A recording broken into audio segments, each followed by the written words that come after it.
නමෝ තස්ස භගවතෝ අරහතෝ සම්මා සම්බුද්දස්ස නමෝ තස්ස භගවතෝ අරහතෝ සම්මා සම්බුද්දස්ස නමෝ තස්ස භගවතෝ අරහතෝ සම්මා සම්බුද්දස්ස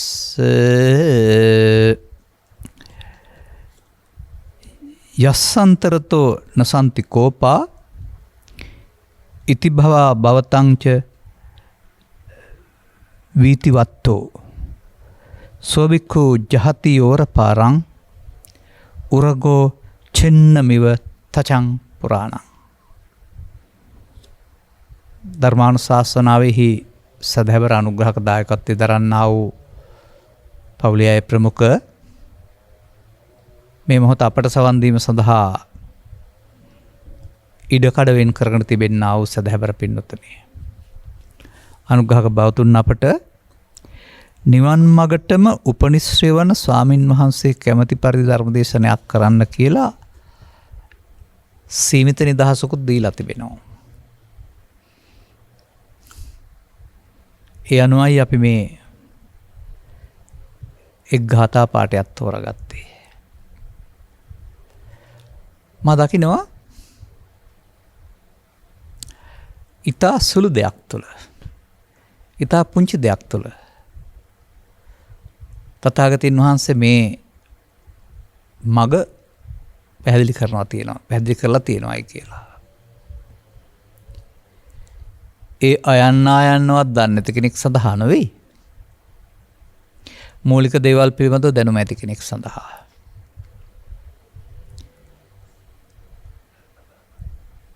ගමින් ගමට වැඩම කර තථාගතයන් වහන්සේ අවුරුදු 45ම වුණ මුණ ගැහෙන්න කියලා වදාලි නෑනේ. දවසක් දෙකක් ඉඳලා ඉතින් පිට වෙලා යනවා. ඒතකොට ඒ වන විට අනුගමන ප්‍රතිපදාව ඔවුන්ට ලැබිලා තියෙන්න ඕන. ඒ අනුගමන ප්‍රතිපදාව කියන එකෙන් කියන්නේ මොකක්ද අපි කරමින් හිටියේ, ඒ නිසාමයි අපට දුකටපත් වෙන්නේ. මේ වැඩේ නොකරනවා නම් අපි දුකින් මිදෙනවා කියන මේ ওই කාරණය ඕනෑ සූත්‍රයක් තුළ, ඕන ගාථා පද දෙකක් නැත්නම් හතරක් තුළ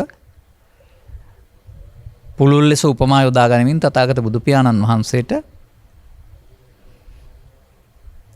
පැහැදිලි කිරීමේ හැකියාව තිබුණ බව තමයි ත්‍රිපිටකය තුළ අපි දකින්නේ. එනිසා ඔබ මේ තථාගතයන් වහන්සේගේ සියුම් ඉගැන්වීම කෙරෙහි, අනුගමනීය ප්‍රතිපදාව කෙරෙහි විශ්වාස තියන්න. නමුත් අනුගමනීය ප්‍රතිපදාව කෙරෙහි විශ්වාස තියන්න කියන එකේ තේරුම ඔබ යමක් කළ යුතුයි කියන එක. නමුත් වත්මන් අපේ සමාජය තුළ ඒ සඳහා යමක් මේ ඇතුළතින් යමක් කළ යුතුයි කියන එක කාරණේ පිළිබඳ අවබෝධයක් බොහෝ දෙනාට නැහැ. පින් කළා නම් හරි, පින් කළාම හරියයි කියලා ඒගොල්ලෝ හිතන් ඉන්නේ. එහෙම කලක් තිස්සේ අපේ බෞද්ධයින්ට ඇතුළත් වුණා වූ සංස්කෘතික පුරුද්දක් ඒක. හොඳ පැත්තට හැරෙන පුරුද්දක් ඒක. නමුත් ඒක තුලත් භවගාමිත්වයක් තිබෙන බව, ඒක තුලත් අවිද්‍යාවක් තිබෙන බව බොහෝ දෙනාට තේරෙන්නේ නැහැ. මෙන්න මෙතනයි මේ ගැටලුව පවතින්නේ. ඔය අපි කියවන තවත් සමහර ගාථාවල පෙන්නනවා මුළු ලෝකයාම බුදුවරු පැහැදිලි කරන්නා වූ මේ සංසොන් සුවයට විරුද්ධයි. ඔවුන්ට ඒක නැති දෙයක්, ඒ ගහ බැන ගන්නවා පා කොටා ගන්න එක තමයි ඔවුන්ට තියෙන්නේ.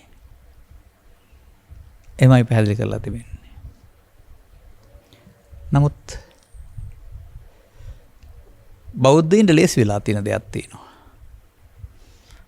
මගේ කුඩා කාලේ නම් අහිංසක අම්මලා මේ වචනේ අහන්න බෑ. නිවන් කියන වචනේ ස්වාමීන් වහන්සේ නමකින් කටින් පිට වෙන්න බෑ සාදු කියලා. නිවන් හම්බ වුණා වගේ හරියට. එහෙම පුරුදු වෙලා තිබෙන්නේ. නමුත් ඒ පතන නිවන තව කොච්චර කාලයක් ඇයිද දන්නේ නැහැ, කොපමණ කාලයක් ඇයිද කියන දන්නේ නැහැ. පතන එක. ඒ වගේම පෘථග්ජන සමාජයට ඒක වැටහෙන්නේ නැහැ. එහෙම එකක් තියෙනවා සහ ඒකේ තියෙන අසීමිත නිදහස සහ සංසුන් බව වැටහෙන්නේ නැහැ. ඒ නිසා උන්ට එහෙම එකක් ඕනත් නැහැ. මා දකිනවා තථාගතයන් වහන්සේගේ ධර්මයේ ඇසුවයින් පසුව මොහතකට හෝ එහෙම නැත්නම් ආරම්භක පියවරක් වශයෙන් හෝ එහෙම දෙයක් තිබෙන බව පිළිබඳව ඇතිවෙනා වූ අනුමාන ඥානය තුල තමයි මේ කෙනෙක් වීරිය වෙන්නේ උත්සාහවන්ත වෙන්නේ. තවත් විදිහකින් පෙන්වනවා නම් ඔවුන් හොයමින් හිටිය සැපත 16න් 1යි තථාගතවරු පෙන්වන සැපත 16න් 15යි. මේ 16න් 1 මොකටද අපි හිර වෙලා මේ තරම් දුක් විඳින්නේ 16න් 15කට අපි යමු කියලා මේක දුටුවයින් පසුව හොයාගෙන යන එකක්. අන්න අර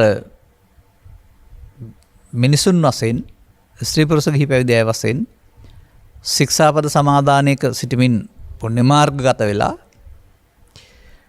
ඉක්මනින් හොයාගෙන එන එකක් නෙමෙයි ප්‍රාර්ථනා කරලා බොහොම කාලයකට පස්සේ ලැබෙන එකක්. අද ඒ පිළිබඳ ප්‍රාර්ථනාවක් කරනවා මේ පිළිබඳ අවබෝධයක් නැහැ. නමුත් සූත්‍ර දේශනාවල මෙන්න මෙහෙම කොටසක් තිබෙනවා. ඔය යම් අය ස්ත්‍රී පුරුෂ ගිහි පැවිදි පරිබ්‍රාජක ගෘහස්ත පාසන්ඩ ආගමික නායකයෝ ගෘහපතියෝ බමුණෝ උන්වහන්සේ හමුවෙන් එනවා. ප්‍රශ්නයක් ඉදිරිපත් කරනවා. මේ ප්‍රශ්නය ඔස්සේ උන්වහන්සේ ඔහුව ගෙනියනවා. මං හිතන්නේ ඔහුට එතකොට මේ දුක නැති වූ තැන සහ මාර්ගය පේනවා කියලා. එතකොට ඔහුට ඒ කතාව ඇත්තයි. එහෙනම් මෙතෙන්ට යන්න මම මේ මාර්ගය ගන්න ඕනේ කියලා ස්ථිර නිගමනයකට එළවීම තමයි ඔබ වහන්සේ වදාළ ධර්මයේ මට තේරුණා. අද පපන් මම තෙරුවන් සරණ ගිය ශ්‍රාවකෙක් කොට සලකන්න කියලා ඉල්ලීමක් කරන්න තරම් බලවත් උනේ. උන්වහන්සේගේ ශරීර ස්වභාවය දෙක පැහැදීමක් වෙන්න බෑ. උන්වහන්සේ මේ පෙන්නන ධර්මයේ දකීද බුදුන් දකී කියන කාරණාව අර ධර්ම දේශනාව තුළ දුටු නිසායි. අපේ අයට ඒකේ තරම් ඕනකමක් නැත්තේ එහෙම දැකලා නැති නිසා. එහෙම ලෝකෝත්තර සොයක් මිනිසා සතුව තිබෙනවායි කියලා දැකලා නැති නිසා. ඔවුන් ජීවිතයෙන් එහා පැත්තේ තියෙන නිවනක් ගැන බුදුවරයෙක් කමුණාම උන්වහන්සේ කියන බණ ටික අහලා නිකම්ම නැවල නිවනක් ගැන සැහැල්ලුවෙන් සරලව හිතලා තියෙන නිසා. නමුත් ජීවිතෙන් එහා පැත්තෙත් නොවේ අනාගත බුදුවරයෙක් ඉදිරියෙත් නොවේ. ඔබට මේ කර්කස බවක් කටුක බවක් ලැබී තිබෙන්නේ ජීවිතයේදීද? ඔව්. ඒ නැතිවිය යුත්තේ මරණයෙන් පස්සේද? ඒ කර්කස බව ඒ කටුක බව නෙවෙයිද දුක කියලා කියන්නේ? ඒ නැතුව ඉන්න ඔබ අකමැතිද? එය ප්‍රධාන වශයෙන් තේරුම් ගත යුතු කරුණ ලෝකේ තියෙන දෙයක් නෙවෙයි කියන එක. ඒ ඔබ විසින් වැරදි ආකාරයෙන් ලෝකේ පරිහරණය කරන්නට යාම තුළ ඔබ විසින් සාදාගත් ඔබ විසින් හසු වුණ උගුලක්.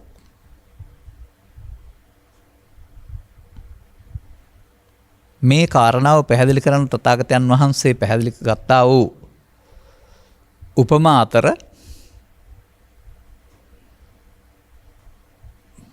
මා සිත් ගත්තා වූ උපමා ගොඩක් තිබෙනවා.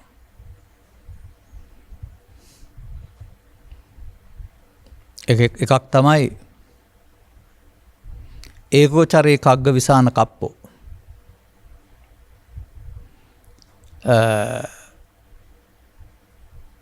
කංගවේනෙක් මෙන් හෙක්කලාව හැසිරෙන්නේය.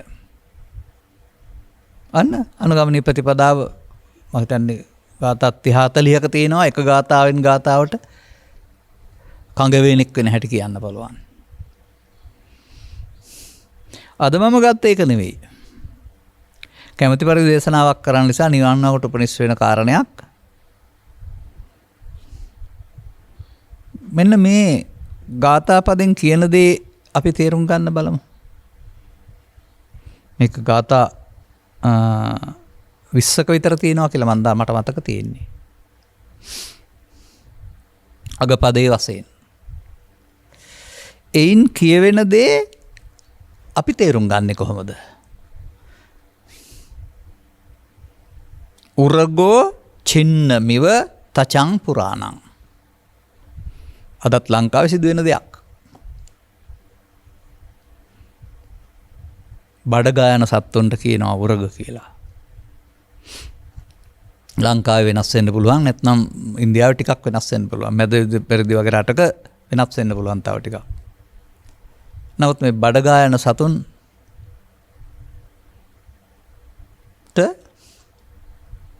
අපි දැකලා තිබෙනවා කලක් යනකොට ඔහුගේ කය පුරා පවතිනා වූ සම දිරා යනවා. ඊට පස්සේ අපි එකට හැව කියලා කියනවා. ගැරන්ඩි හැව, නයි හැව එහෙම කියලා කතා කරනවා. දැන් මේකෙ පෙන්වන්නේ උරගයාගේ දිරාගිය පැරණි හැව අතහරින්නාසේ. දැන් මේක ඔස්සේ බලන්න ඉගෙන ගන්න. නිකන් ඕක දිහා ඔය ගැරන්ඩියක් හැවහරින හැටි බුදුහාමුදුරුවෝ කිව්වයි කියයිනේ නැතුව. ඒ සතාට ඒක අතහරින්න ඕලාවුනේ අලුත් තමක් හම්බ වෙලා තියෙන නිසා නේද? ඒ සතහට ඒක අතහරින්න ඕන වුණේ ඒක කරදරයක් නිසා නේද?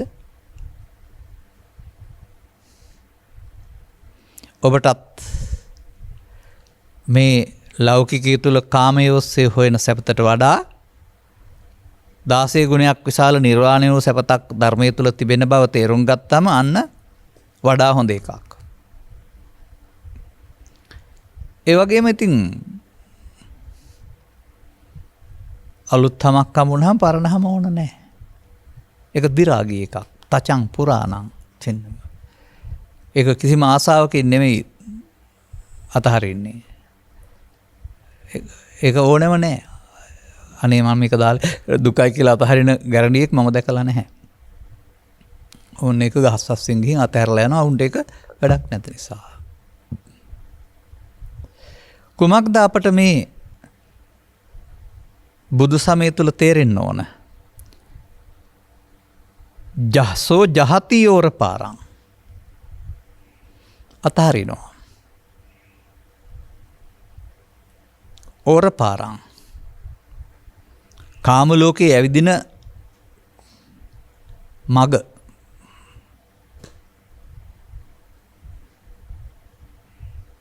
ඔහුට අතහරින්න පුළුවන් වෙන්න, අතහරින්න ඕනකමක් ඇති වෙන්න වෙනවා. මොකද්ද කාම ලෝකයේ ඇවිදින මග?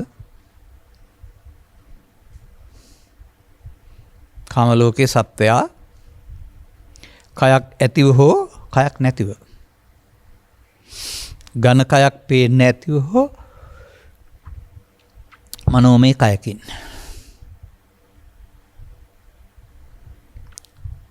කාම ලෝකයේ නම් වූ ස්ථාන 11ක් තුල භවයෙන් භවයට පව්පින්වල විපාක වශයෙන් සැරිසරනවා.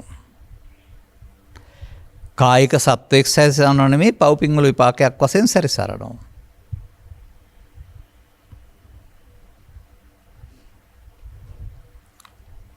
පාපයේ බරපතල කර්මයක් වශයෙන් එකතු වුණොත් ඒ තුල කාම දුගතිය පැත්තට මේ වර පාර සකස් වෙනවා.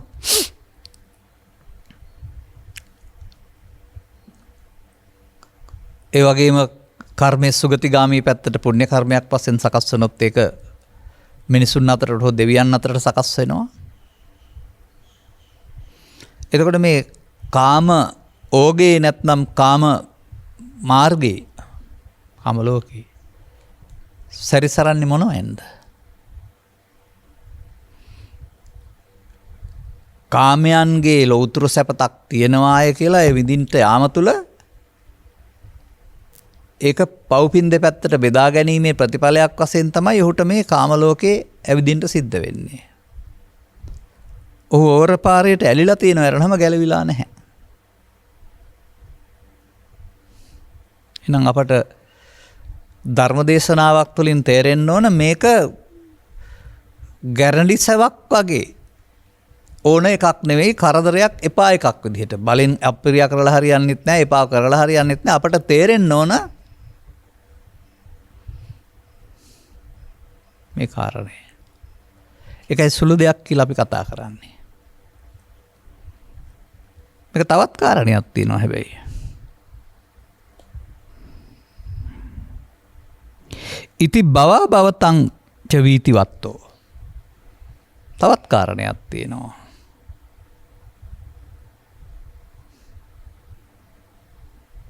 භවෙන් භවයට යාමක් තියෙනවා කියලා අපි විශ්වාස කරන්නේ. දැනට ඉන්න බෞද්ධයෝ මේ සත්වයා භවෙන් භවයට යාමක්, අපාය යාමක්, දිව්‍ය ලෝක යාමක්, බ්‍රහ්ම ලෝක යාමක් තියෙනවා කියලා විශ්වාස කරන්නේ.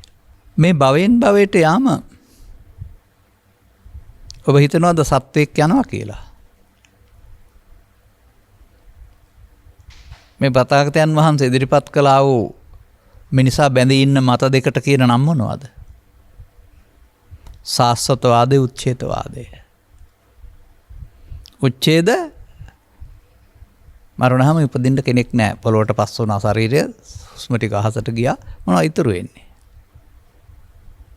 සාස්වතවාදය මනුස්සයා සුනකෙක් වෙනවා, තිරිසනෙක් වෙනවා, දෙවියෙක් වෙනවා, බ්‍රාහ්මණයෙක් වෙනවා. අන්න ඒ විදිහට මා හොඳින් දකිනවා මේ බෞද්ධ පින්නතුන් තුළ මැදුම් පිළිවෙත් බුදු සමයක් නොව සාස්වතවාදී බෞද්ධකමක් මුල් ගැසෙන තියෙන්නේ කියලා. ඔවුන්ට මේක අපි කිව්වොත් එහෙම අපිත් එක්ක වාද විවාද කරන්න එනවා වරුණාම තේරුම් ගන්නේ නැහැ. ඔවුන් හිතන් ඉන්නේ පොළොව යට අපාය තියෙනවා, දිව්‍ය ලෝකෙත් තියෙනවා, උඩින් ඊට උඩින් බ්‍රහ්ම ලෝකෙත් තියෙනවා, අපිට යන්න පුළුවන්. මේ වගේ අපි ඉන්න තැන් වගේ භූමියක්. එහෙමයි ඔවුන්ගේ අදහස. එතකොට උන්ට අපායක් තියෙනවා, දිව්‍ය ලෝකෙත් තියෙනවා, බ්‍රහ්ම ලෝකෙත් තියෙනවා, අපිත් ඉන්නවා, යාමකුත් තියෙනවා. මේක තමයි මේ බබාවතන් කියලා කියන එකේ පේරුම. වීතිවත්ව. එහෙම යන්න එකක් තිබෙනවා නොව තමන් එක රැස් කරගන්නා වූ කර්මයන්ගේ විපාකයක් වශයෙන්, හේතුන්ගේ ඵලයක් වශයෙන් ඔහුට ලැබෙනවා කියන එක තේරුම් ගන්න වෙනවා. නමුත් මනස කල්පනා කරන්නේ එහෙම නෙවෙයි. ඒ පෙන්වලා තියෙන උපමා රූපක ආශ්‍රයෙන් සක්‍ර දේවේන්ද්‍රයා ඉන්නවා, දිව්‍ය ලෝකයක් තියෙනවා, ඒකේ මහා භද්‍ර කටයයි, සුරබි දේනුවයි, කල්පවෘක්ෂයයි තියෙනවා. අපි හාට යනවා. මේ වගේම නාලා කාලා ඇඟවල් සහිතව ඉතින් සතුටින් ඉන්න පුළුවන්. මොකද අත තිබ්බ ගමන් කල්පවෘක්ෂයට, භද්‍ර කටයට, සුරබි දේනුවට සියල්ල හම්බ වෙනවා. ඔව් ඇත්ත. නමුත් ඒක තේරුම් අරන් තියෙන හැටි වැරදි. මම මේක පැහැදිලි කරන්න ගන්න විදිහක් තියෙනවා. ධානලාභියෙකුටයි බඹලව හම්බ වෙන්නේ. පවෙන් පරලොව ගියොත් තමයි කාමදුගතිය හම්බ වෙන්නේ. පිනින් පරලොව ගියොත් තමයි දෙවියන්ට අදාළ කාමසුගතිය හම්බ වෙන්නේ. එතකොට ඒ ඵලය මේ එක්රැස් කරපු හේතුවේ ඵලය නේද? පව් හේතුවේ පව් ඵලය, පින් හේතුවේ පින් ඵලය, ධාන හේතුවේ දේන ඵලය. ඔහුට පමණයි තියෙන්නේ, අනිත් අයට නෑ ඒක. තුන් භවයටම යන්නේ නෑ, කවුරුත් එකකටනේ යන්නේ. නමුත් බොහෝ කල්පටන් මේවා තිබෙන දේවල් කියන සංකල්පය තුළ තමයි ඉන්නේ. ගිහි සමාජය පනක පැවිදි සමාජයත්. තවසරයක් කල්පනා කරලා බලන්න. තිබෙන තැනකට අපි යනවද, අපි හදා ගැනීම තුළ, පවේ උපාදානය තුළ, පිනේ උපාදානය තුළ, ධානය උපාදානය තුළ අපට ඒක ලැබෙනවද? මේ හේතුවේ ඵලය. දැන් අපි අර විදිහ ගත්තොත් එහෙමනම් අපට ආත්මයක් තියෙනවා, ආත්මය අපායට, දිවි ලෝකෙට, බ්‍රහ්ම ලෝකෙට යනවා. එහෙමයි අපි හිතන්නේ. ආත්මවාදීව හිතන්න අරන් ඉන්නේ. මම යනවා. ඒ මම කයද නැහැ, කයත් නන් නෙමෙයි. නමුත් මම යනවා.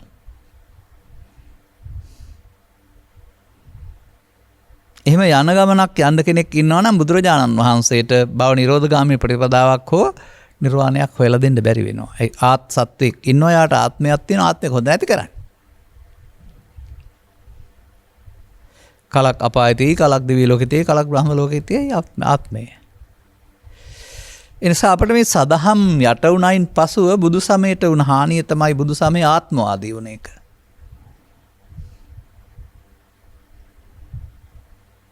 එනිසා අපි සිතන සිතුවිල්ල විදිහට මේ ගෙවල් දොරවල් ළමයි බමයි තියනවා වගේ හෙත්තින් දෙවියෝ ගෙවල් දොරවල් හදාගෙන ළමයි බමයි එක්කලා අපි වගේම පිරිසක් එක්කලා මෙහෙම ඉන්නවයි කියලා තමයි හිතන්නේ.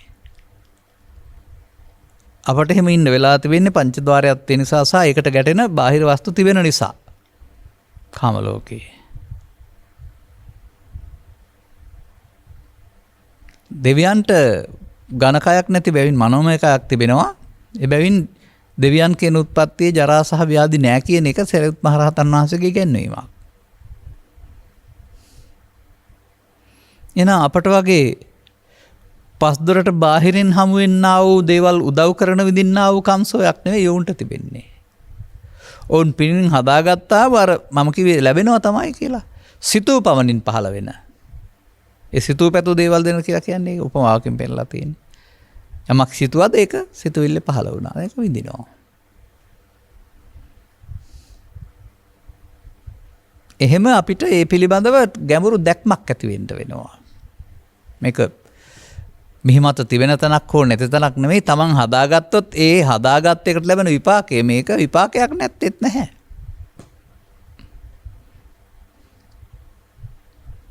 අපි මේ කතා කරන් ඉන්නේ මොකටද මේ ගැරන්ඩි හැවක්සේ අපිට මේක එපා වෙන්න ඕනනේ. පිළිකුල් කරලා හරි දෙතිස් මේ නවදොරකින් වෑහෙන කියලා හරි එහෙම කිව්වට ඒක වෙන්නේ නැහැ. එහෙම තමයි අපේ රටේ කියන්නේ. නමුත් තථාගතයන් වහන්සේගේ වචනයක් තිබෙනවා. ඒක කීප පොලක වෙනවක් තියෙනවා. මම පසුගිය දේශනාවකත් මතක් කළා. අන්න ඒ ඔස්සේ අවධානය යොමු කරන්න ඕන. පුරුෂයාට නැත්තම් මිනිසාට කාමය කියලා කියන්නේ බාහිර වස්තු උදව් කරගෙන ඔහුයින් හදාගත්තා වූ සංකල්පයක් කියලා පෙන්වන්නේ. සංකල්ප බාහිර ලෝකේ නෑ. ඒ වාසයෙන් තමන් හදා ගන්නවා කාම සංකල්පය. නේතේ කාමායානි චිත්‍රානි ලෝකේ කියන පදෙන් පැන්න විචිත්‍ර වූ බාහිර ලෝකේ ඇති කාමයක් නෑ කියලා තියෙන්නේ. නමුත් ඔබ එහෙම දකින්නවද? ඔබ ඔය විඳින්නා වූ කාමයේ ඔක්කොම බාහිර ලෝකේ තියෙනවා කියලා නේද ඔබ හිතන්නේ? එහෙම විඳින්න තියෙන නිසා ඔබ ඒ ඔස්සේ ඒ සඳහා ඒවා ලබන්න තවදුරටත් ඒවා ලැබෙන්නේ දුන්නාම කියලා පින් දහම් කරමින් ඒවා කාමයන් ලබන්න මහන්සි වෙනවා ඇරුණාම ඊට හා පවතින ආරි සත්‍ය තුළ පවතිනා වූ හිස්සසාර බව එහෙම නැත්නම් උර්ගේකට පැරණි හැවෙන් වැඩක් නැහැ මම දැන් ඒක අතාරිනවා කියලා වගේ අතාරින්න ඕනකමක් කාමසු කල්ලිකාන යෝගියෙකුට ඇති වෙන්නේ නැහැ. මම හිතන්නේ එහෙම කාමයන් විඳින්මින් ඉන්න අයට තථාගත බුදු පියාණන් වහන්සේ ධර්මයේ පෙන්වීම තුළ මාර්ගයක් ගත්තාම ලැබෙන වෙන ඵලයක් නුවණින් පෙන්වලා තියෙනවා. ඒ ඵලය සම්බන්ධයෙන් ගත් කල ඒ ඵලය සහ මේ ඵලය අතර වෙනස. අන්න මේක තේරුණ පුද්ගලයාට අර පොන්චි දෙය අතහැරලා ලොකු දෙයකට එකතු වෙන්න කල්පනා වෙන්නේ. ඒ පිළිබඳව පවතින ගාථා යංච කාම සුඛං ලෝකේ යංච දන් දිව්‍යං සුඛං තණ්හක්කේ සුඛස්සේ නැත්සේ නැත්තන් නිබ්බානස්ස සුඛස්සේතේ කලං නග්ගන්තේ සෝලසින් කියලා අන්න පෙන්නලා තිබෙනවා. ඔබට මේ ලෝකයේ ඔය සැපයි කියලා විඳින අරමුණේ සැපත යම් තාක් තියනවාද? බොහෝ කොට පින් කොට පරලෝසෙපත් වුණා වූ දෙවියන් අතර ඔය සිතූ පැතූ සම්පත් විඳින සැපක් විඳිනවාද? මේ දෙක තමයි මේ කාම සුඛං සහ දිව්‍යං සුඛං. වේදිත සුඛය.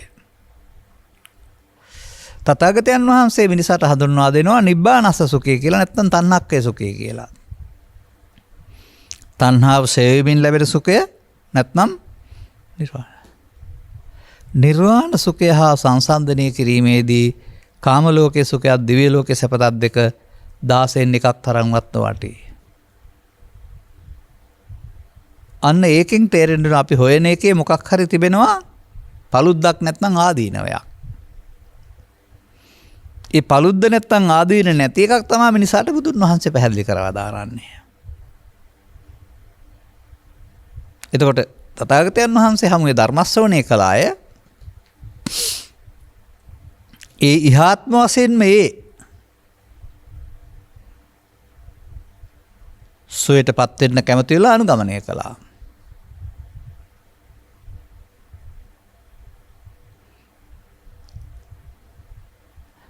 අපි දන්නවා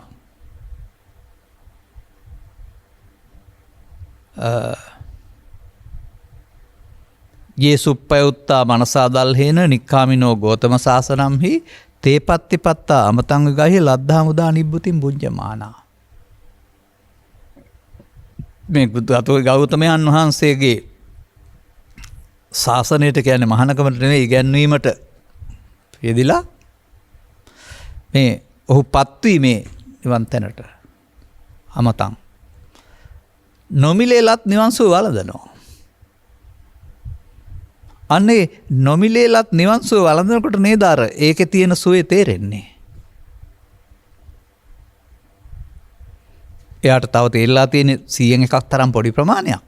නමුත් එහෙම එකක් තියෙන බව එයා දන්නවනේ. අර ගාථාවෙන් පෙන්වන්නේ නම් ආර්ය මහා සංඝරත්නයේ නොමිලේලත් නිවන් සුව ආරම්භක ද්විතීයක තෘතීය පියවරවල් වශයෙන් විඳින කෙනා වළඳනවා. වළඳනවා කියන එකේ තේරුම මෙතන මේ කටින් කනවා කියන එක නෙමෙයි විඳිනවා. මා හිතන්නේ ඔබටත් මේ කාමයන් විඳින්න ගිහින් තිබෙන්නා වූ ගැහැට සහයි පවතිනා වූ කර්කශ ස්වභාවයේ ඉක්මවා යමින් මේ නොමිලේ ලැබෙන මේ සුව පිළිබඳව ඉඟියක් වැටුනොත් තමයි ඔබට යහති යෝර පාරක් නැත්නම් අර ගැරන්ඩියෙක් සවාත හරින්න ආසේ මේ වද වේදනාවට ලක් වෙන්න තියෙන මේ අල්ලා ගැනීමෙන් මිදෙන්න ඕන වෙන්නේ කියලා මම මේ කියන්නේ.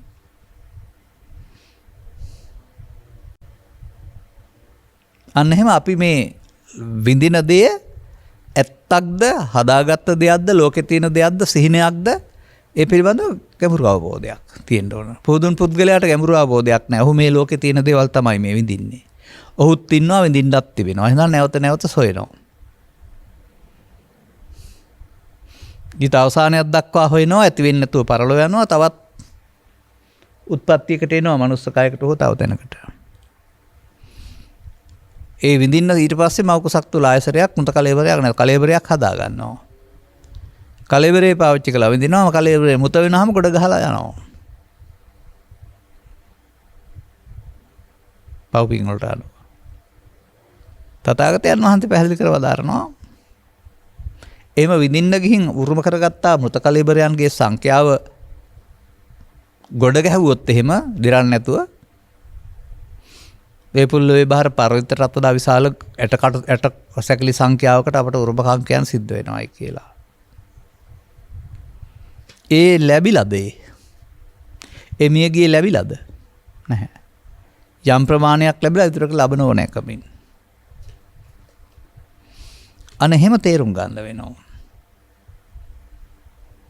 මේ ගාථාව තුළ තවත් පදයක් තියෙනවා අපි එතෙන්ට ගිහින් දැන් මේ කාරණේ පැහැදිලි කරන්න ඕනේ. නිවන් මගටම උපනිෂ්ඨ වෙන කියන කතා කරන්නේ. යස්සන්තරතෝ නසන්ති කෝපා. ඔන්න මම මේ පද ආපහු ආවේ දැන්. පළවෙනි හතරවෙනි පදේ ගත්තා. දෙවෙනි තුන්වෙනි පදේ ගත්තා. තුන්වෙනි දෙවෙනි පදේ ගත්තා. දැන් එනවා පළවෙනි පදේට. ආපහු වෙනවා. මොකද මේ පෙන්වන්නේ? යමෙකුට යස්ස අන්තරතෝ ඇතුලෙහි. එහෙම නැතුව ඇති මේකේ තියෙන මේ සිංහල විග්‍රහය තුල. නසන්ති කෝපා. කෝපයක් ඇත්තේ නැතිද?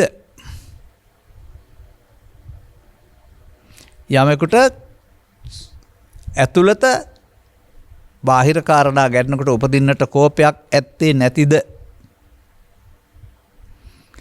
භවයට යන සත්වෙක් ඉන්නවා කියන මුලාවකුත් නැතිද? එවිටයි මේ ඒ පුද්ගලයා එහෙම අවබෝධයක් තියෙන පුද්ගලයාට භික්ෂු කියලා කියනවා. අතන යෝ භික්ඛු කියලා නෑ. යස්ස යමෙකුට ඒ යම් කෙනාට තේරෙනකොට ඔහු ඇඳුම කොහොම වුණත් භික්ෂු. ඔහු මේ කාම ලෝකේ අතහරිනවා. ගැරණියක් පුරාණ හැව අතහරිනවා වගේ කියලා. අන්න මේකෙ තිබෙන්නේ එක දෙයයි තියෙන්නේ. කෝපා. අනේ ඒ ඔස්සේ අපි පරියසන පවත්තන්ට වෙනවා, හොයන්න වෙනවා. ඒකේ අන්තරතෝ කියලාත් තියෙනවා.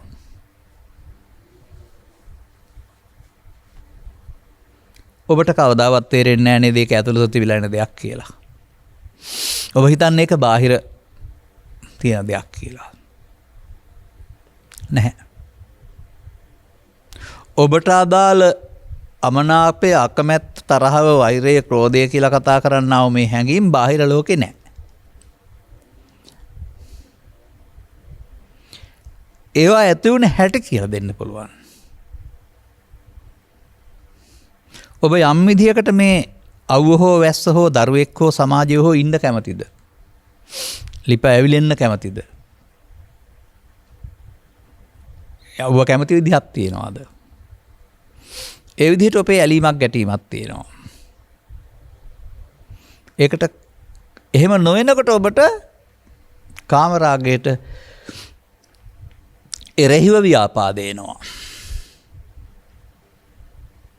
ඒ නිසා ව්‍යාපාදයේ නැමැති සහෝදරයා කාමරාගයට එරෙහිවීමේදී මතුවෙන කෙනෙක් කරනවා, වෙන කෙනෙක් නෙමෙයි.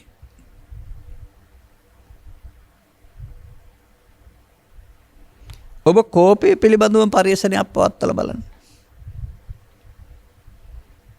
සතුටින් ඉන්න වෙලාවට, සිල් අරන් ඉන්න වෙලාවට, සන්තෝෂයෙන් ඉන්න වෙලාවට, බාධකයක් හමු නොවන වෙලාවට එහෙම එකක් අපි ළඟ ඇත්තෙම නැහැ.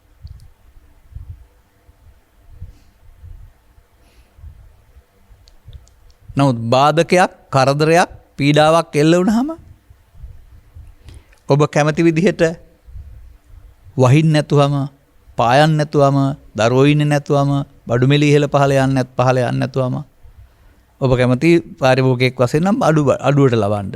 එතකොට ඒක වෙන්නේ නැතුවම ඔබ කැමති ගොවියෙක් නම් වැඩි මිලට විකුණන්න. ඒක වෙන්නේ නැතුවම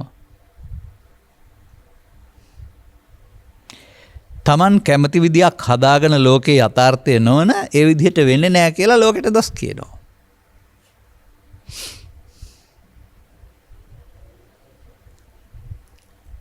දැන් එහෙනම් මේක තේරුම් ගන්න.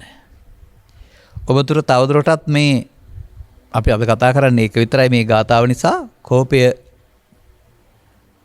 නින්ද හැරෙන විට නින්දෙදිත් හවු වෙනවා තියෙන ප්‍රමාණයක් බාහිර මේ සාධක මුල් කොටගෙන මව, පියා, දරුවා, ගුරුවරයා, සමාජයේ ගොවිතැන් භූමිය, තව මොනවා හෝ එදිනෙදා කාරණා මුල් කොටගෙන ඔබේ මේ පවතින සංසුන් ස්වභාවය වෙනුවට ඔබ ඇස් රතු කරගත්ත, අතපය සොලවන, කය වචන පරස ලෙස පාවිච්චි කරන කෙනෙක් බවට පත් වෙනවාද? දැන් පෙර හිටියා වූ මවට, පියාට වඳින, බුදුන්ට ගරු කරන, පූජ්‍ය පක්ෂයට ගරු කරන, දරුවන්ට සෙනෙහස දක්වන කෙනාද එතන ඉන්නේ? නෑ. කයින් එයා වුණාට සිතින් වෙනස් පුද්ගලයෙක් බවට පත් වෙලා අර දරුවන්ට විරිදට කාටවත් ඉන්නව මැරෙනවත් පේන්නේ නැතුව වෙනත් විදිහකට කටයුතු කරනවා.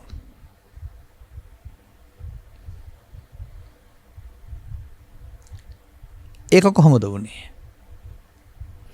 ඒ කයම එසේ විනාශකාරී ලෙස මෙහෙවන්නට එතෙන්ට ආවා වූ බලවේගය කුමක්ද? යස්සන්තරෝ සන්තිකෝපාන සන්ති නෙමේ.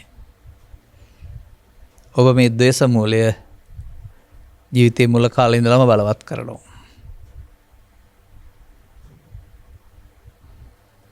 බලවත් කළොත් අදාළ දෙයට බාධා වෙන විට සතර ඉරියව්වේ හෝ ඇසෙන් කනෙන් නාසෙන් දිවෙන් කයෙන් හෝ ඔබට මේ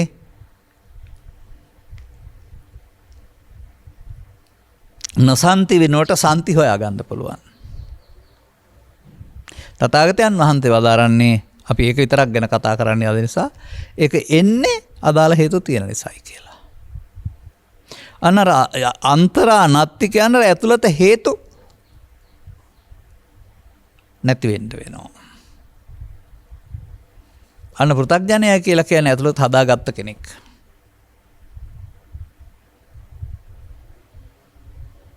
ළමා කාලයේ තරම් යම් තාක් ඔබ ගත කරලා තිබෙනවද? ඒ තාක්කල් ඇලීමට යාමේදී ඇලීමට ඉරෙහුණාම මේ ගැටීම කියන කාරණාව ඔබ චිත්තාභ්‍යන්තරේ රෝපණය කරලා පෝෂණය කරලා බලවත් කරලා තිබෙනවා.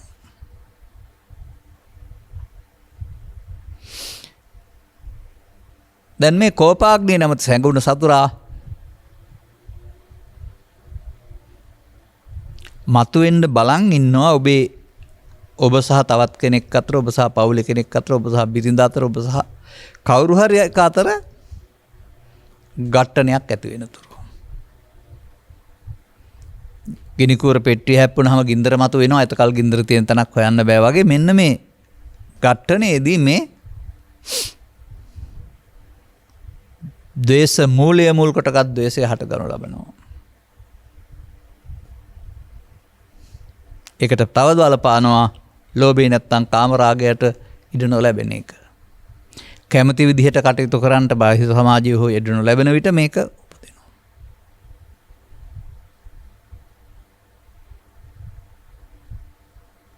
දැන් මේ වැඩි දියුණුවේ කෙසේද? ඔබ දන්නවා කාමච්ඡන්ද ව්‍යාපාද කියන පදේ තියෙන්නේ නීවරණ කියන ගොඩේ. දැන් නීවරණ වැඩෙනවා නම් ඔබ නිවීමෙන් ඈතට යනවා නේද?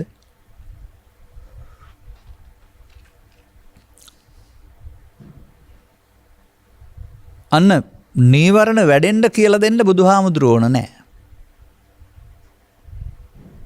කාම ලෝකේ ජීවත් වෙනකොට යම් යම් කාරණා සමග ඇලීමේදී ගැටීමේදී Tamanට බාධක එන විට මේක බලවත් වෙනවා.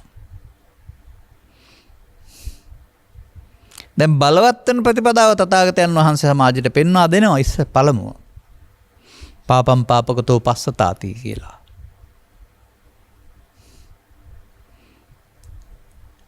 දෙවෙනුව ස්වකීය ජීවිතය තුළ එය බිඳුව දක්වා පහතට හෙලන්න.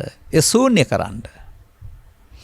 අනුගමනීය ප්‍රතිපදාවත් තථාගතයන් වහන්සේ හඳුන්වා දෙනු ලබනවා. අනේ අනුගමනීය ප්‍රතිපදාව තුළින් තමයි මේක අපට නැති එකක් බවට පත් කරගන්න වෙන්නේ. නසන්ති.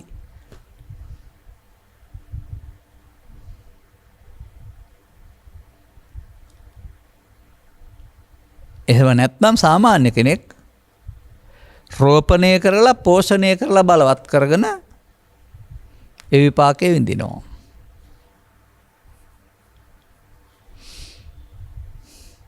මිනිසා කරමින් ඉන්න එක.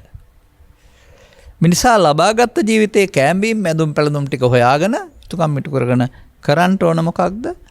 මේ ගාතාවට අනුව නම් කෝපය බාහිර කාරණයක් නිසා ඇවිස්සෙන්නේ නැති පරිදි කෝපයක් නැති තැනට හිත හදන එක.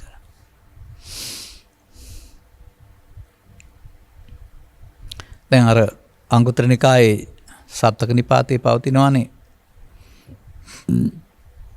ඒක ධම්මං භික්ඛවේ පජහත අහංගෝ පටිභාගෝ කියලා අනාගාමිතයි. ඔය අපි මේ කතා කරමින් ඉන්න කාරණා වලින් එකක් මේක අතහරින්න මම ඔබට අනාගාමී වෙන බවට අප වෙනවා. අන්න අර අල්ලා ගැනීම සහ අතහැරීම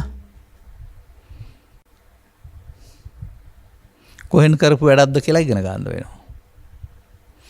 අතින්ද අල්ලාගත්තේ අතින්ද අතහැරියේ. වෙනත් ක්‍රමකින් මේ අල්ලා ගැනීමද අපට මේ භවයක් හදන සතරක් හදන කාරණේ බවට පත් උනේ. සතරේ පුරුදු කරලා තිබෙන්නේ අල්ලා ගැනීමම නේද?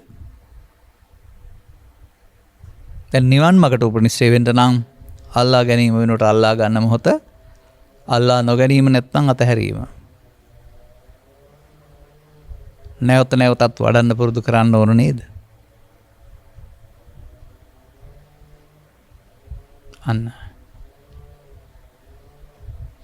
අන්න අර පරණ ගිය පාරේ යනවට අල්ලා ගනිමින් චිත්තාභ්‍යන්තරය බලවත් කරමින් යනවට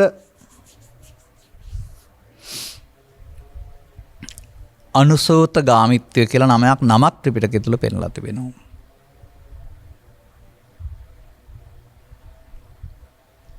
නමුත් පියවරෙන් පියවර අතහැරීමින් යනවාට පටිසෝත ගාමිත්වය නම් තවත් පියවරක් පෙන්වලා තිබෙනවා. දැන් ඔබ කෝපාග්නිය වැඩි දියුණු වෙන්නා වූ අනුසෝතගාමී පඩිපෙළ ඉහළට යන එක නවතා කෝපනාග්නිය බිඳුව දක්වා සමනය කළ හැකි පහළට යන්නා වූ පඩිපෙළට මාව තීරණය වෙන්න වෙනවා.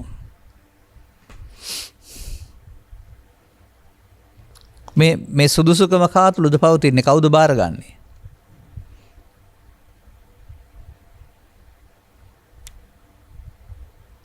උසස් පෙළ අධ්‍යාපනයේදී මේ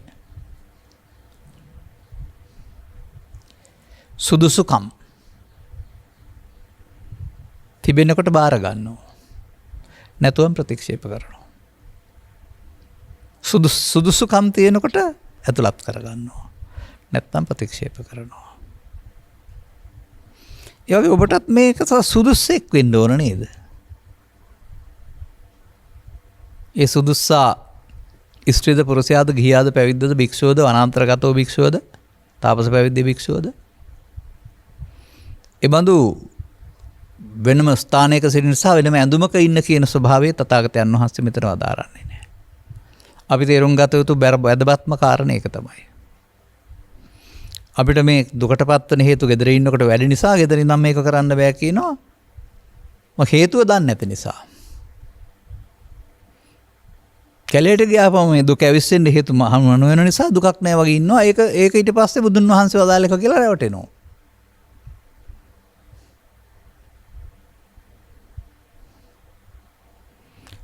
තථාගතයන් වහන්සේ වදාරනවා දුකට හේතුව බාහිර ලෝකේ නැහැ. සිතේ පවතින හේතුව නැති කරපුවාම අර 16න් එක වෙනකොට 16න් 15ක උතුම් මාවතක් උතුම් සැනසීමේ මගක් ඔබට විවෘත කරගන්න පුළුවනි කියලා.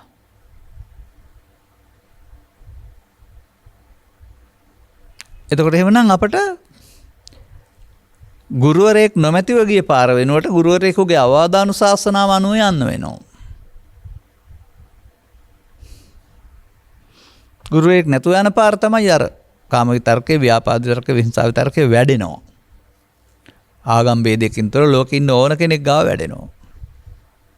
මූලය බලවත් වෙනවා. වැඩිම මූලය බලවත් වීමම අපි සංසුන් බව අපට ඈත් කරලා දාන නොපෙනෙන තැනක් බවට පත් කරනවා. දැන් මේකේ පවතින්නේ නසන්ති කෝපයක් නැති වෙන්න. එනම් මේ යමක් වැඩෙන්නේ කොහොමද දුර වෙන්නේ කොහොමද කියන කාරණාව දෙක නේද මේ ඉගෙන ගන්න තියෙන්නේ.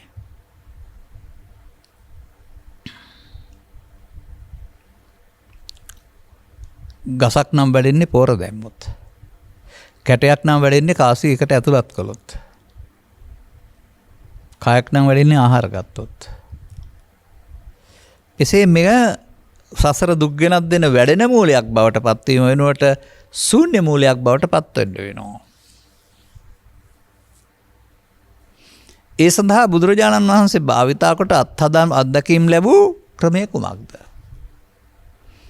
ඔබ මේ මතක් කරලා තියෙන නිවන් මගටම උපනිශ්‍රය වෙන්නා වූ ලෝභක්ඛය, දෝසක්ඛය, මෝහක්ඛය, නිබ්බානං.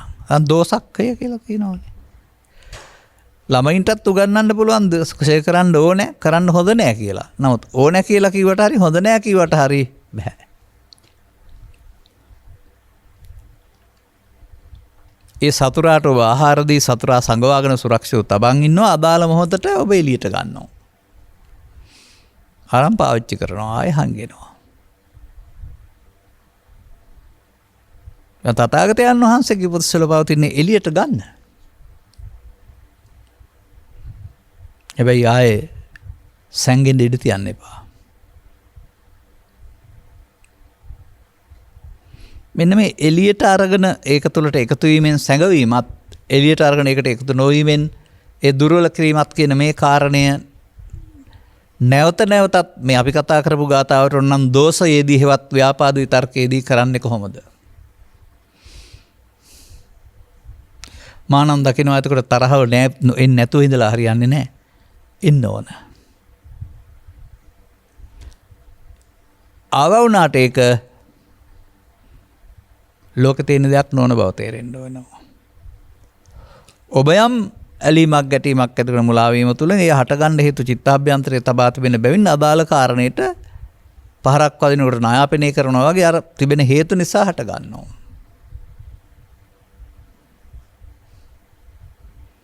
දැන් අපි එකට කියනවා ව්‍යාපාද විතක්කම් කියලා. ඔබ මොකද කරන්නේ?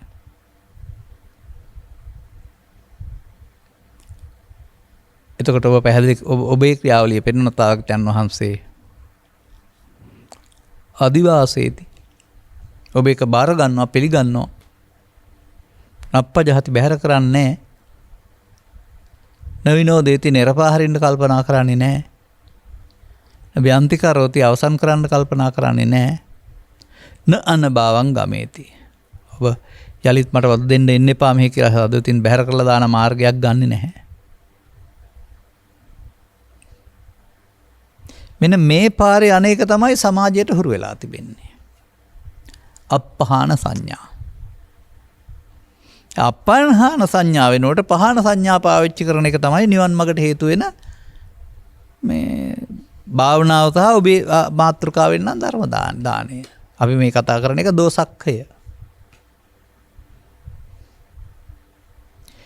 එනම් මේ ව්‍යාපාද විතර්කය නින්ද හැරෙනට ඔබ කරන රාජකාවට අනුව එදිනදා ජීවිතයේදී තමයි මේ ගැටෙන්නකොට ඉඩ නැති වෙනකොට එළියට එන්නේ. කැමති විදිහට වෙන්න කැමති. අවුව හෝ වැස්ස හෝ ගුරුවරයා හෝ හැම දෙයක්ම Taman කැමති විදිහට වෙනවට කැමති. නොවන විට තථාගතයන් වහන්සේ වදාරනවා තිබෙන නිසා එන්නේ. වා දකින්නේ ද්වේෂයේදී ද්වේෂය එන්න එපා කියලා තියෙන එක නෙවෙයි. එයට එන්න ඇරපුවාම එන්න එකට කියනවා උප්පන්නම් ව්‍යාපාද විතක්කම්. ඒකට කියනවා ඉමේ පංච උපාදානස්කන්ධය. දැන් ඒකට මේ පංච උපාදානස්කන්ධයේ තිබෙන්නේ ද්වේෂය නැමැති මම. ද්වේෂයේ නැමැති මුල් කරගෙන මම ක්‍රියා කරන්න ගියොත් කයින් වචනෙන් සිතෙන් එහෙනම් ද්වේෂය පවත්වනවා. ද්වේෂය මම වෙලා මගේ වෙලා මගේ ආත්ම ප්‍රාණ පවත්තමින් විශාල හානියක් කරනවා.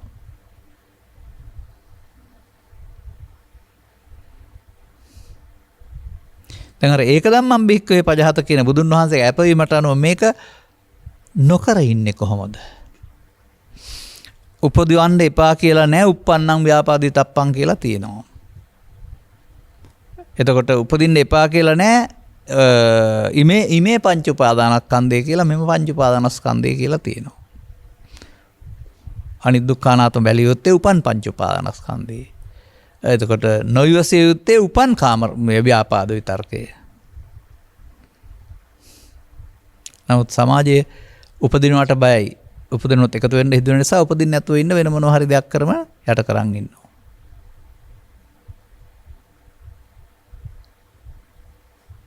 දැන් ඔබට තේරෙනවද මේ ඔබට පැහැදිලිව පෙනෙන සතුරා ළමා කාලේ සිට ඔහුට ආහාර ලබා දී ඔබ බලවත් කරගෙන අවශ්‍ය මොහොතට ගන්න හංගගෙන ඉන්නවයි කියලා.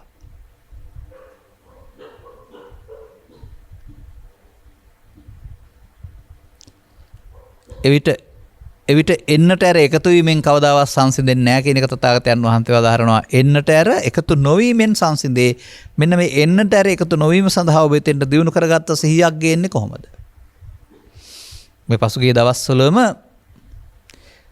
භාවනාව ලේසි කර දුන්නා වූ ධර්ම දේශනාවක් අපි කරනවා.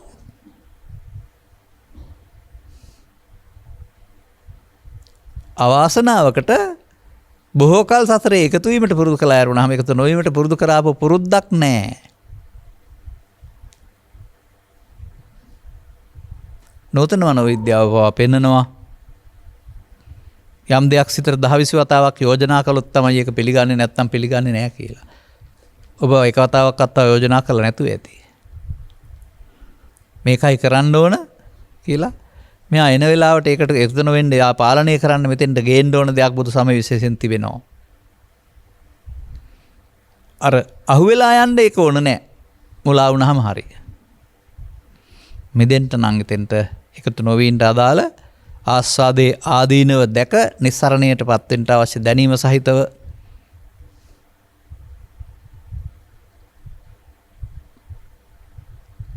එකතු නොවන හැටි. ආයකට මේ එකතු වෙන වෙලාව මේ එකතු වෙන්නේ නැති වෙලාව කියලා හැම වෙලාවක් ඊට පස්සේ නැහැ. අවදි වූ තැන් පටන් සතර ඉරියව්ව ඔස්සේ ඕනෑම කරන වැඩක් ඔස්සේදී මේක උපදිනකොට ඒකට එකතු නොවෙන්න. ඒකට ප්‍රතික්‍රියා නොදක්වන්නට ඒ සුහීන කරන්නට ඔබට මෙතෙන්ට සිහියක් ඕනේ. එතෙන්ට ඕක දකින්නට දියුණු කරන සිහිය තමයි අර්ථ පිටකේ සතිපට්ඨානෙ වඩනවා කියලා පෙන්වලා තිබෙන්නේ.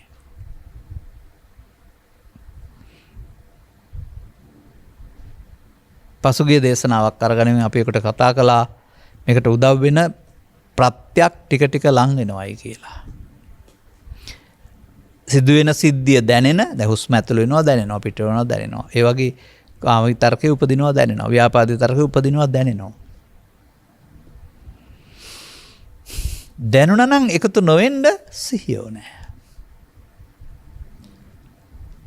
නමුත් පළවෙනි වතාවට ඒක වරලා නැත්නම් එයාට සතියකට විතර පස්සේ තමයි මතක් වෙන්නේ. දවස් 5කට විතර පස්සේ තමයි මතක් වෙන්නේ. දවසකට පස්සේ තමයි මතක් වෙන්නේ. මම කලබල වුණා නේද ගත්ත තීරණේ වැරදි නේද කියලා. හරි එහෙම හරි මම නම් කියන්නේ ඒක හොඳයි. අන්දයත් පච්චාජාත පස්සේ ඉපදුනා. ඔබට මේක අත්හදා බලන්න පුළුවන් ඔබේ ජීවිතය තුළ. අද කටයුත්ත කරලා හෙට පස්සට ඇවිල්ලා වෙනවා. නැත්නම් උදේ කටයුතු කරලා පස්සේ ඇවිල්ලා වෙනවා. ඒ යෝජනා කරලා තියෙන දැන් වැරදි බව පිළි අරන් තිබෙන්නේ. දැන් එහෙනම් පසුව උපදින්න නැති වෙන්න ඊළඟට සහජාත වෙන්න. ඒ මොහොතේම සිද්ධිය එනකොටම වළක්වන්න ඕන කියලා දැක ගන්න ඔබ එතන ඒක දියුණු කරගන්න.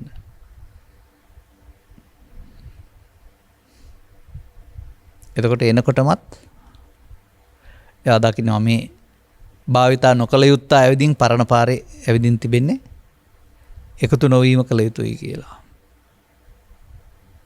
තව ටිකක් කළා යනකොට ඕක කල්ැතුවම එයා ඇවිදින් ඉන්නවා වරෙන්කෝ අල්ලා ගන්න කියලා. පුරේ ජාත. අන්න එහෙම දියුණු කළ සිහියකින් යුක්තව තමයි මේක වළක්වන්නට අපට ඊට වඩා ඕනෑකමක්. මේක වළක්වපුවම යන්න පුළුවන් අර සංසුන් සුවේ පිළිබඳ බුදුන් වහන්සේ පෙන්වපු සැනසීම පිළිබඳව ඕනෑකමක්. ඒක පිළිබඳ දැක්මක් තියෙන්න ඕන. ඒ නිසායි මා කල්පනා කරන්නේ ධර්ම ශ්‍රවණයකට මාර්ගඵලලාභී වුණායේ මාර්ගයේ ගැනීමෙන් ඵලය ලැබලා තියෙනවා. සුළුවෙන්. දැන් ඒ සිළු එක 100ට 1 නම් 100 දක්වා සම්පූර්ණ කරගන්න ඕගොල්ලෝනේ මොකද කරන්න වෙන්නේ මේක අතාරින්න වෙනවා. සෝබික්කු ජහති වරපාරං. අන්න එහෙනම් බුදුන් වහන්සේ වදාළ දේසක්ක නිබ්බාණං කියන පදේ මෙතෙන්ද ගත්තාම ඔබ සිහියෙන් ඉන්න ඕන එකම අනිත්තට හිටියට කමක් නැහැ. නමුත් මේ ඔබට බරපතල ද්වේෂ චරිතයක් නම් ඔබ ඒකේ සිහියෙන් ඉඳලා මෙයාට එකතු වෙලා එනුම් බැනුම් කියන්න එනුම් පද කියන්න පහර දෙන්න රිදවන්ට යන්න ගියොත් ඔබ එකතු වුණා. එකතු නොවුනොත් එයාට ආහාර හම්බ වෙන්න එයා කෙට්ටු වෙන්න පටන් ගන්නවා. දැන් ආහාර නොදීමෙන් කෙට්ටු වෙන බව පැහැදිලි කරලා තිබෙනවා රුක්ක සංයෝජන සූත්‍රය තුල. අර අතුලත තිබෙන එක තමයි මේ පෙන්වන්නේ යස්සන්තර අත්ති. ඔබ විසින් ද්වේෂ මූලයේ පෝසත් කිරීම තුල දේශගින්නේ ඇවිලෙනවා. ඒ ව්‍යාපාද විතර්කය කියන්නේ ගින්නක් අවුලුණා. ඔබ මේක පවත්වනවා කියන්නේ ආයෙත් දර දානවා. එහෙනම් තවදුරටත් ගින්නට දර දාලා අවුලවනවා. ඔබ මේක නොපවත්වනවා කියන්නේ අලුතෙන් දාන්නේ නැහැ. එහෙනම් මේක ඇවිදින් ඉවර වෙනවා නෙවෙන්න. අන්න අර නසන්ති කියන තැන දක්වා සෝවාන් සිට අනාගාමි දක්වා යනකොට නැවත නැවතත් එකතු නොවීම තමයි මම දකින්නේ පංච උපාදානස්කන්ධය අනිත්‍ය බලනවා කියලා සිහියෙන්. තේරුම් ගත්තහම අමාරු නෑ. නමුත් ඔබට අර උත්තරීතර සුවේ වටිනාකම තේරෙන්න වෙනවා මේකෙන් දැවෙනවට වඩා මට මේක නැති එක හොඳයි කියලා.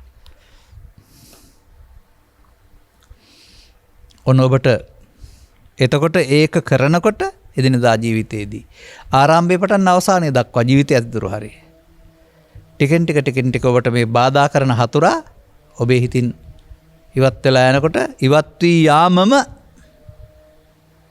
ඒව හොයපු තැනසීම බව තේරුම් ගන්න පුළුවන් වෙයි. අපි ගත්තේ එක පදයක් විතරයි.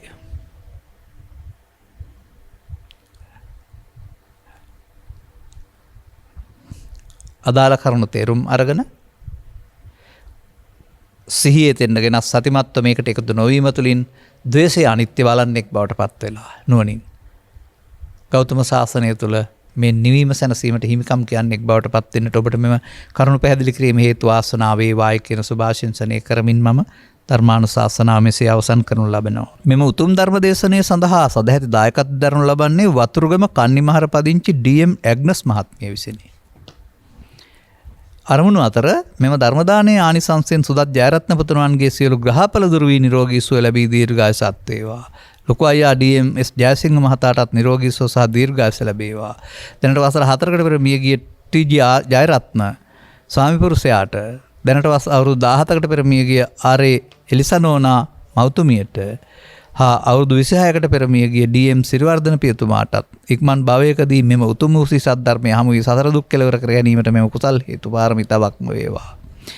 දිනුයි රේණුකා ජයරත්න මහත්මිය, බෑනා W.A.T. විජයලත් මහතා, පුතා සුදත් ජයරත්න මහතා, ලේලිය සිරෝමා ජයසිංහ මහත්මිය, දීපනාත විජයලත්, තරිදු විජයලත්, වාසුල ජයරත්න, සහන් ජයරත්න, කිත්මිනි සහ ආකර්ෂා යන මොනුබුරු මිනිවිරියන්ගේ රැකිරක්ෂා කටයුතු හා අධ්‍යාපන කටයුතු සාර්ථක වීමට ආශිර්වාදය ලැබේවා. එසේම ගෞරවනීය දේශකයන් වහන්සේටත් තවත් ලක්වාසී ලෝකවාසී සියලු දෙනාට මෙම උතුම් ධර්ම අවබෝධය කරවීම සඳහා නිදුක් නිරෝගී සුවපත් භාවය සහ දීර්ඝායු සම්පත් ලැබේවා. එසේ මෙම ධර්ම දානයේ කුසලයෙන් ඇග්නස් මහත්මියට උතුම් ශ්‍රී සද්ධර්මය අවබෝධ වීම සඳහා පංච උපාදානස්කන්ධයේ අනිත්‍ය දුක්ඛ අනාත්ම වශයෙන් සිහි කරමින් සෝවාන් ආදී මාර්ගඵල ලැබීමට හේතු වාසනා වේවා. ඒක තමයි මම අර ද්වේෂයට එකතු නොවීම කියන එකෙන් පැහැදිලි කළේ තේරුම් ගන්න. එහෙනම් ඔබතුමියත් මේ ප්‍රාර්ථනාව කරගෙන තිබෙනවා. එහෙනම් දරුවන්ගේ පැතුම් සපරේවා, පරලොස්සපත් ඥාතීන් කැමති නම් පින් අනුමෝදන් කරගනිත්වා. ඔබතුමිය ඇතුළු ධර්මශ්‍රය කළ හැමට මේ පෙන්වන්නා වූ උරග හැවක් අතහරින්නාතේ මේ දේ සාරයක් නොවන බව තේරුම් අරගෙන අතහැරමින් උතුම් නිවනින් සැනසෙන මං පිටවරගන්න ලැබේවායි ප්‍රාර්ථනා කරගන්න. සබ්බිහිතයෝ වජ්ජන්තු සබ්බ රෝගෝ විනස්සතු මාතේ බවත් අන්තරායෝ සුඛී දීඝායුකෝ බව හැම දිනාටම තෙරුවන් සරණයි. මෝහක්ඛයෝ නිබ්බානං